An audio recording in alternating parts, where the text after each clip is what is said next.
All right, here we are. It's that time of year.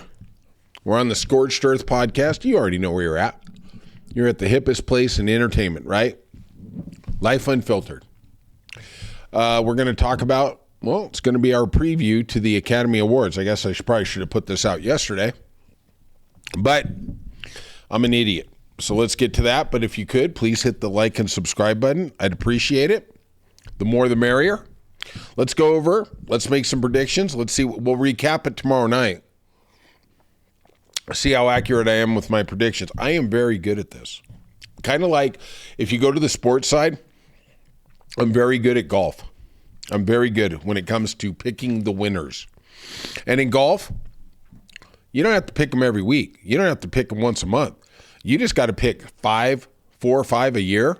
I already got one guy. I got Oberg a couple weeks ago. That's enough. Let's leave that where it is. So we got the Academy Awards, hosted by Conan. Always love seeing Conan. Who would have thought the guy who was the host of The Tonight Show would end up being one of the biggest podcasters in the world? I love Conan. He was great on The Simpsons. He's really, really good. He seems like a real talent. You know, he made some mistakes there at The Tonight Show, you know. But on he moves with his career. He seemed like a genuinely good guy. So we got the top film nominations for the Academy Awards. We're going to run through them. I'm going to give you my predictions. Hey, if you really feel bold, hit that like and subscribe button, and also leave in the comments who you think's going to win. I want to hear. I don't want to be out here on the end of the plank all by myself. The top film for nominations this year is the comical musical Emilia Perez. It was a good movie. It was a very good movie. It's the most ever for a non-English film. The problem we got here, though, is there's a Kamikaze part of this, and that's with lead actress Carla Sofia Gasson. Her tweets became public. Very incendiary. Very, very lethal. Among them, how many times will we have to expel these madmen from Europe until we realize that their religion is incompatible with Western values? She's talking about Islam. Then she goes on, Islam is becoming a hotbed of infection for humanity that urgently needs to be cured. All right. Especially in a movie where we are dealing with the transgender issue. Maybe we got to have a little love out there, right? The person I think who's really going to suffer from this was the front runner for the Academy Awards, especially Best Picture, until these tweets were discovered. Zoe Saldana, phenomenal actress. Love her. Most of you probably know her from Guardians of the Galaxy. She is spectacular in this movie. Unfortunately, I think she's going to suffer. Now, what you have to remember, and why they talk about momentum at the end, and this is what people don't understand, there's 3 rounds of voting for the Academy Awards. You have it in December to get the nominees. Then you have, when they have the nominees, let's say they take the top 20 people, and then they send out another ballot to get it down for Best Picture, down to the top 10. Those are the ones we see in January, right? So that's the second round. And then they make the final round of voting between February 11th and February 18th. Basically a week and a half ago, 2 weeks ago. So as this controversy arose from her comments on X, that now it's in the forefront of their mind. And the Academy it does take risk, but also it's scared as hell, right? They don't want to be aligning with Islamophobe, I guess would be the correct term. And I think that's why this picture is going to be doomed to maybe winning 1 or 2, where it would have probably won 7 or 8. Let's go through Best Picture. I love the Academy Awards. It is an incredibly watched thing, and I know a lot of people who watch it just for what the actors and actresses are wearing. Spectacular night. Best Picture, The Brutalist. I'm going to go over the top 3 or 4. I'm not going to go through every one. Conclave. I thought it was a very good movie. Very, very good plot. Very good dialogue. Great acting. I think this appeals more for the older voters, kind of like we had with Argo a couple years ago. Anora, it's peaked in the past couple weeks. Directors Guild, PG Guild, victories. I think this is going to be your winner.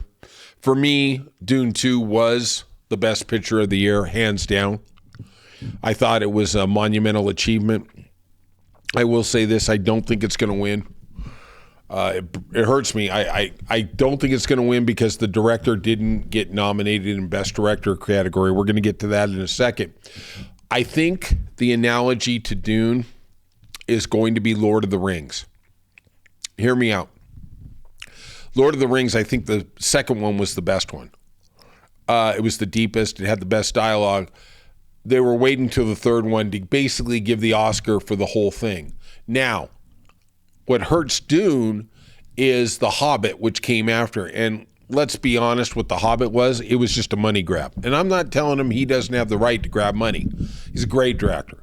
Peter Jackson is just phenomenal. He can do whatever the hell he wants. I'm down with it, okay? But I think the Academy was like, okay, we're not just going to rubber stamp these audacious trilogies. Dune is going, I believe they're working on the script. They're talking about going into pre-production next year. I can't wait. I will say I saw Dune 1 the other day, and boy, Timothée Chalamet, boy, he looks so much younger than he did in this second one where he came of age. And it was just brilliant. I can't wait to see Dune 3. I know it is going to be utterly spectacular. I don't think they're going to win. I think it was the best picture. I do think it absolutely deserves it for photography because, like I've talked about in The Last Showgirl, it's a budget movie, okay? I'm not downgrading it, but you can see the light refraction so much in the Vegas background. And to think that they filmed in the desert on such a historic level and didn't get that. I mean, it is, I don't even know how you do that. I mean, that's like witchcraft. I don't know who his cinematographer is, but man, that dude's in league with Lucifer because that dude is special.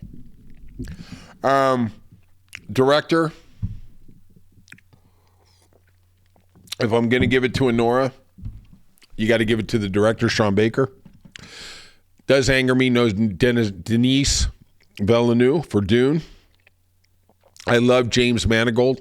I think he is the most underrated director next to Ridley Scott. I cannot believe in my life Ridley Scott has not won an Academy Award. It seems like a crime against humanity, kind of like that whole Martin Scorsese thing for a long time. If you look at Ridley Scott, he's had genre-breaking movies, Alien, Thelma and Louise. You know, how does this guy not win? I mean, this guy has really pushed it. But it is what it is. James Mangold is just fantastic. I mean, he is literally the only director, and I'm going to include Scorsese because I didn't like his last one, where if I see his name as the director, I'm going to go see it. He made the best superhero movie ever in Logan. Ford versus Ferrari. The Indiana Jones thing, I think that was a studio thing. I got to give him a pass on that, but, you know, whatever. Let's go down to actor. The front runner is Adrian Brody for The Brutalist. I think he's going to win. My personal pick is Timothée Chalamet. I think he had the most incredible year. He carried Dune. Dune was an ensemble piece, don't get me wrong, but that kid came of age. That kid became a superstar. And then in A Complete Unknown, he carried it. I mean, I loved Ed Norton. Thought he was phenomenal like he usually is. But boy, Timothée Chalamet, what a year that guy had. He literally could have had 2 nominations here. Actress, I don't even know where we go with this. It seems like the buzz is all about Demi Moore and the substance. I don't get it. I cannot. I'm trying to wash my hands of this. It was a good movie, I guess. It just didn't click for me.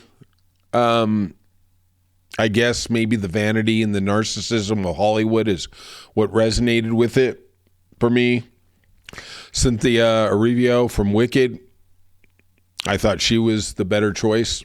That's who I would have picked. I think Demi is going to win. It seems like there's so much buzz.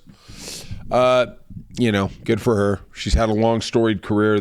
Hollywood likes to reward people, quote unquote, on the comeback.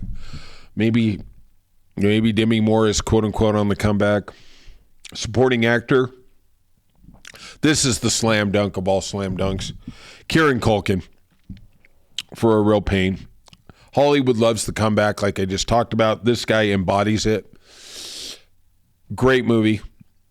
Jesse Eisenberg hit a home run. I really love his career, even though it kind of is maybe B-level. I don't consider him B-level, but I think he does interesting roles. I loved him as Lex Luthor and Superman. Ed Norton was brilliant, too, in A Complete Unknown as Pete Seeger. Supporting actress, hands down for me, it was Isabella Rossellini, one of the great actresses for about 10 years, which is about the shelf life that Hollywood allows you unless your name is Meryl Streep or Kate Winslet. She was in Conclave, and I got to be honest with you, when I was watching her, I had no clue it was her. I mean, she was always an amazingly, stunningly beautiful woman, and she is the nun, and her 8 minutes is breathtaking. It literally brings the movie to like, wow, this lady is holding court in this ensemble movie with great, great actors. Ray Fiennes, John Lithgow. I mean, this lady has got the medal. I do feel bad for Zoe Saldana. I thought she was going to win. I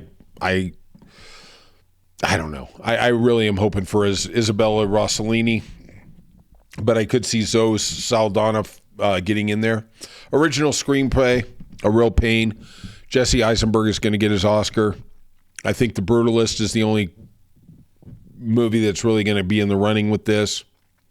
Adaptive screenplay, I think it's going to be Conclave. They're going to give something for the great amalgamation of all these actors in a great story. They've got to give them something. An adaptive screenplay is a very, very heavy Oscar.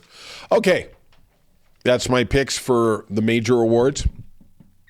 If you could, hit the like and subscribe button. I'd really appreciate it.